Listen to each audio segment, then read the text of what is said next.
નમસ્કાર મિત્રો સ્વાગત છે તમારું ગુજરાત વેબસાઇટ ઉપર। આપણે આજે આ વેબસાઇટના માધ્યમથી જે અલગ અલગ વ્યક્તિઓ જેમ કે મહિલાઓ અને પુરુષોના જ્યારે સોગંદનામા રજૂ કરવાના થાય છે બેંકમાં અને અન્ય બીજી કચેરીઓમાં કે જ્યાં બંને નામના વ્યક્તિ એક જ છે એવું સોગંદનામું રજૂ કરો ત્યારે કન્ફ્યુઝન ઊભી થાય છે કે ભાઈ સોગંદનામું આખું લખીએ એમાં ઘણી વખત સ્પેલિંગમાં મિસ્ટેક હોય છે, ઘણી વખત ગુજરાતી નામમાં મિસ્ટેક હોય છે, ઘણી વખત લગ્ન પહેલાંનું નામ લગ્ન પછીનું નામ મહિલાઓના સોગંદનામામાં મોસ્ટ ઓફ આ વધારે પ્રશ્ન આવે છે ત્યારે અને એમાં પણ વધારે પડતા ડોક્યુમેન્ટો જેમ કે આધાર કાર્ડ, પાન કાર્ડ, ચૂંટણી કાર્ડ વગેરે વગેરે અલગ અલગ ડોક્યુમેન્ટોના બધા નામ મળીને એક જ વ્યક્તિ છે એવું જ્યારે જાહેર કરવાનું થાય સોગંદનામાથી ત્યારે ખૂબ જ કુટાળાવાળું કામ થાય છે અને આ સોગંદનામું ઘડીકમાં બની શકતું નથી। એટલે આના માટે અમે ગુજરાતના વેબસાઇટના માધ્યમથી અમે એક એવી ફેસિલિટી લાવ્યા છીએ કે જેમાં તમે 20થી પણ વધારે ડોક્યુમેન્ટો મેન્શન કરી શકો છો। આસાનીથી સોગંદનામું બની જાય છે। એમાં અંગ્રેજી અને ગુજરાતી બંને ભાષાના નામ તમે એની અંદર સબમિટ કરી શકો છો। પણ આ સોગંદનામું છે એ કોઈ એક સિંગલ પર્સન એટલે કે વ્યક્તિ પુરુષ અથવા તો કોઈ એક સિંગલ મહિલા એકના માટે આ સોગંદનામું અત્યારે પોસિબલ છે। તો આવો જોઈએ આપણે કે શું શું ફીચર્સ છે અને કઈ રીતે આ પ્રોગ્રામ કામ કરે છે। ચાલો તો અહીંયાથી આપણે સિલેક્ટ કરીને આ સ્પેસ જતો રહ્યો।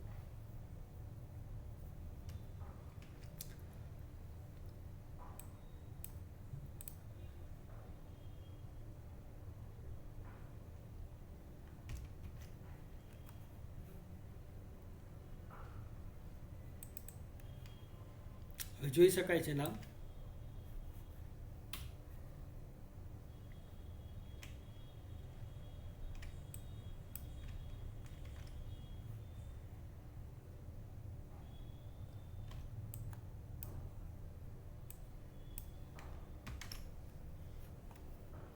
હવે આપણે વાત કરીએ કે ડેટા એન્ટ્રીની, જેમ કે આમાં બેંક પાસબુક, જાતિ પ્રમાણપત્ર, રેશન કાર્ડ વગેરેના નંબર અને નામ ગુજરાતી અને ઇંગ્લિશ બંને ડેટા એન્ટ્રીનો આપણે ઓપ્શન આપેલો છે અહીંયા।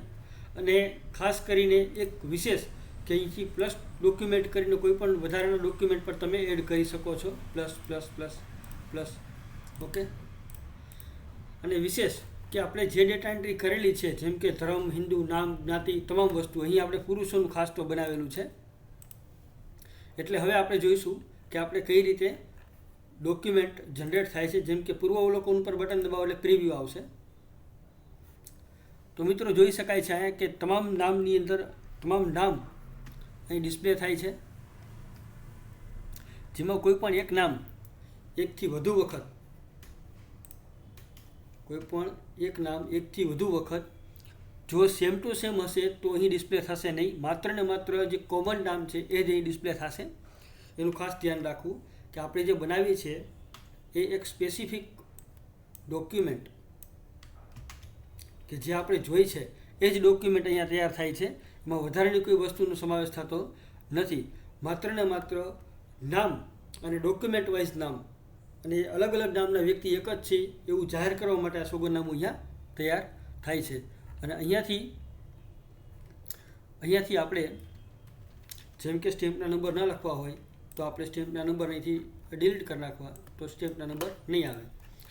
હવે અહીંયા સબમિટ બટન કરો એટલે સબમિટ થશે ડોક્યુમેન્ટ અને ફરી પાછું આપણે આપણા ડેશબોર્ડ ઉપર જોઈ શકાય છે કે સબમિટ આપ્યા પછી અહીંયા સ્ટેન્ડ બાય મોડમાં આવી જાય છે। આ ડોક્યુમેન્ટમાંથી વોટરમાર્ક ક્યારે નીકળે છે? જ્યારે આપણે અહીંથી પરચેસ કરીએ છીએ ત્યારે, અને પરચેસ કરી લીધા પછી અહીંથી ડાઉનલોડ થાય છે। હવે આપણે ડાઉનલોડ કરશું અને PDF જોશું, એમાંથી વોટરમાર્ક નીકળી જશે અને ફાઇલને આપણે પ્રિન્ટ કરી શકશું। જો શું તમે ખરેખર દસ્તાવેજ ખરીદ કરવા માગો છો? હા। અને અહીંથી એક જે 58 પોઈન્ટ છે તે 57 પોઈન્ટ થઈ જશે, એક પોઈન્ટ અહીંયા કપાઈ જશે। જોઈ શકો છો મિત્રો અહીં 57 પોઈન્ટ થઈ ગયા છે અને હવે આપણે અહીંથી ફાઇલને ડાઉનલોડ કરશું।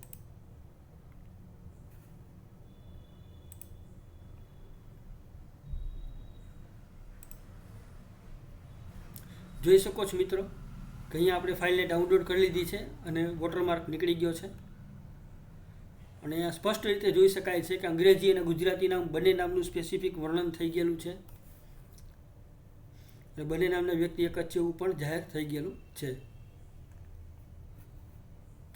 ધન્યવાદ મિત્રો. મળશું આપણે ફરીથી નવા ડોક્યુમેન્ટમાં, નવા નિયમો સાથે, નવી જાણકારી સાથે. ધન્યવાદ.